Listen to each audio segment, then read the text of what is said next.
John Wesley knew that these rules were difficult to practice. They were very simple. Everyone could understand them. Everyone could do them, but it's not as easy as as one might assume. So his instruction was to just begin. Begin where you are and how you are to practice these rules. And for us, I think the advice is wise.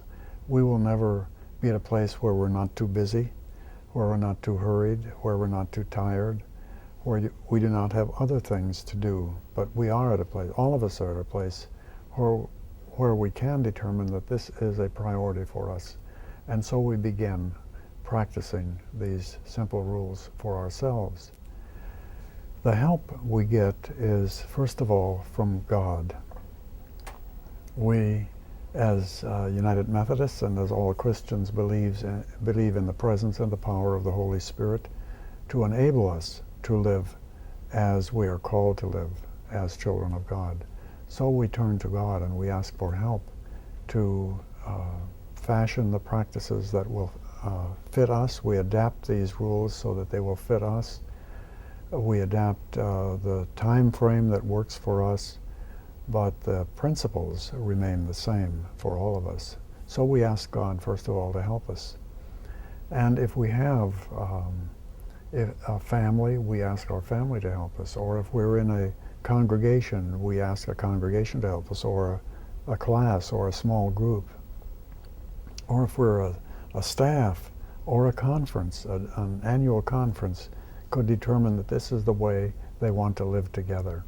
How wonderful if whenever we met another member of the conference, we could ask each other, how is it going with the rules today?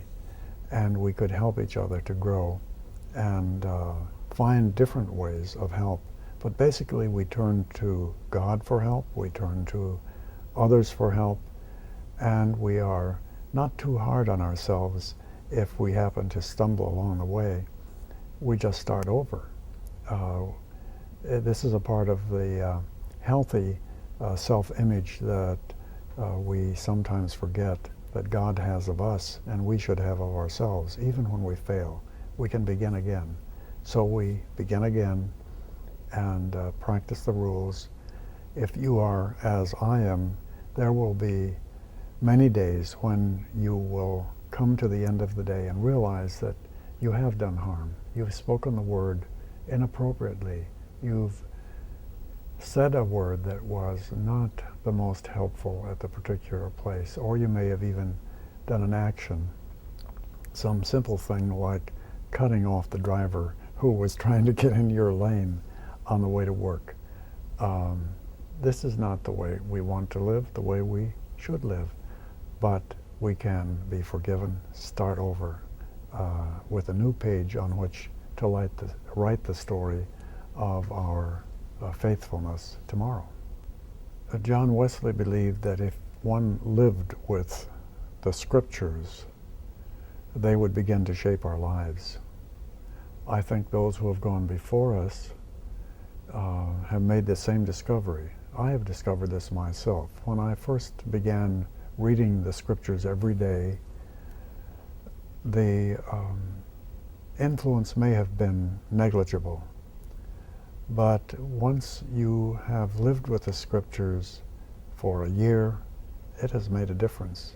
And 10 years, it's made a difference. Or 40 years, or 60, or 70 years. It more and more shapes the way you think, the way you respond to the world around you, and certainly the way you understand God and God's will for the world. So I think the practice of the scriptures that we often think is only for Sunday school or only for church or only for Bible study, the practice of living with the scriptures every day as individuals or families or communities is extremely important. The second is the establishment of a pattern of prayer that works for you. Each of us have different ways of praying. Our ways of praying are probably as different as our fingerprints. because we're unique. God has made it so. God is infinite, so we would not expect that your way of praying and my way are identical. But we can discover the way that is most helpful for us, that is, that keeps us in a growing relationship with God, that continues to feed our souls, our spirits, continues to provide the guidance, provides both the intimacy and the correction and the forgiveness and the assurance that God has available for all of us. But it will only come when we keep this connection with God alive. So I think each of us must fashion our way of prayer, our way of living, in a way that fits our unique gifts and our unique personalities. Wesley believed that anyone could have a daily practice of prayer, and the way to begin and the place to begin is just where you are, not to wish you had the experience of someone else who grew up, for instance, in a family that prayed every day, or who grew up in the church. But most of us, I think, cry out to God at some point or another. What is it like for us to establish a way where every day we begin our day in conversation with God, listening to God? And for some of us, this will be very different. We might use the formal liturgies of the church. I have a friend who often says that for him prayer is checking in with the home office. For others it is composing their own prayer or writing their prayer, journaling. For others it is a prayer on the run. It is done perhaps even while they're driving to work or while they're doing some other simple task. They can also be praying. For still others it is only that moment when they're in complete silence and can be focused upon God more directly, that is meaningful to them and that is helpful to them. But I would say we begin where we are and we trust God to guide us to fulfill that relationship. After all, it is a two-way relationship. It's not just us. How does God communicate with us? How do we hear God? How can we respond to God? When these questions are open and free, we'll be guided and led to a way that just fits us. My wife Beverly and I traveled to Phoenix, Arizona a number of years ago to visit her favorite aunt, who had been very influential in her life and in my life as well. On the way home, we were driving through the desert highlands, I guess, of New Mexico, and it was a warm day, and Beverly was reading beside me while I was driving, and we hadn't spoken to each other for a while. We were listening to some music, and finally I said to her, "We're coming up on a large radar station. You'll want to look around and see it." Well, there was nothing but brown mountains and sand around us. She looked up and quickly looked back to her book, didn't say a word. A couple of minutes I said, "Now Beverly, you'll want to be alert now. We're coming up on this big radar station." She looked up and looked down, thinking, well, he's again mistaken, you know. And pretty soon I said, "Yeah, there it is. See it?" And in the distance we saw this huge globe that was obviously a large radar unit setting in this valley that led up to a large mountain range. And she said to me, "How did you know that?"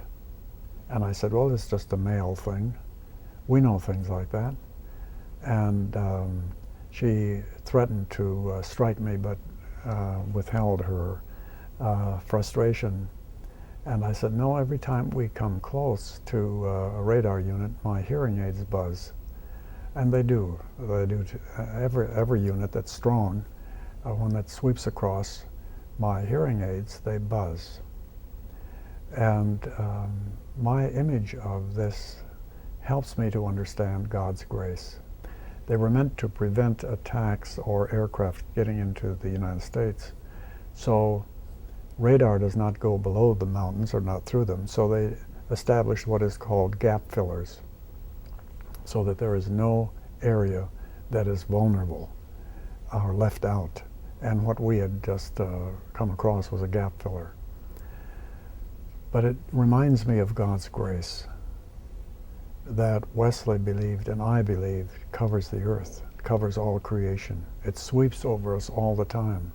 We cannot escape it. It is there in all its healing power and strength and goodness.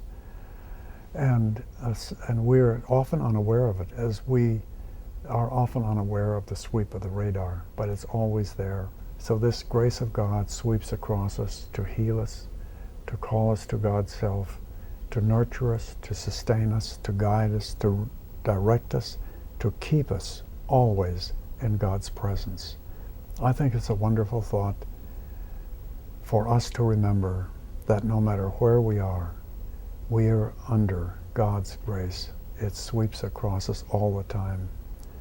And our invitation is to respond to that grace, to open our lives to that grace, and to appropriate it for the way we live. And these three simple rules provide one way for us to open our lives, to accept the grace of God, and to live grace-filled as children of God every day of our lives.